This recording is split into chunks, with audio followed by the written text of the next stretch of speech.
Good evening, I'm Anthony Mason. North Korea defied the United States today with another missile test, the first in 10 weeks, firing an intercontinental ballistic missile capable of reaching the U.S. Capitol. The launch comes 1 week after President Trump declared North Korea a state sponsor of terrorism and imposed new sanctions. The North called that a serious provocation. Mr. Trump was briefed on the launch while the missile was in the air. He said, "We will take care of it." He did not say how. David Martin is at the Pentagon. It was North Korea's third test of an ICBM. The other two took place this summer. And according to Defense Secretary Mattis, it went further.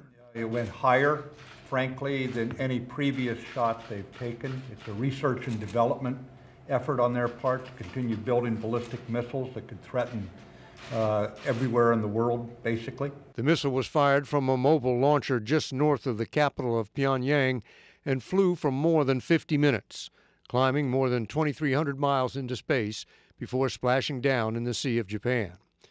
Because it was fired at such a high angle, the missile was never a threat to the United States.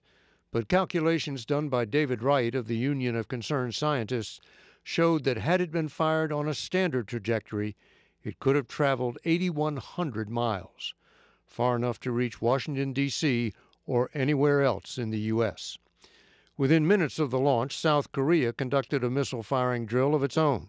The South Koreans have fired some pinpoint missiles out into the water to make certain North Korea understands that they could be taken under fire by our ally.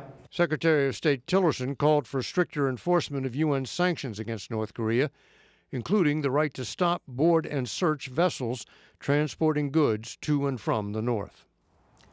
Secretary Mattis called this latest test a research and development effort, which means North Korea still has more tests to conduct before it will have a reliable intercontinental ballistic missile.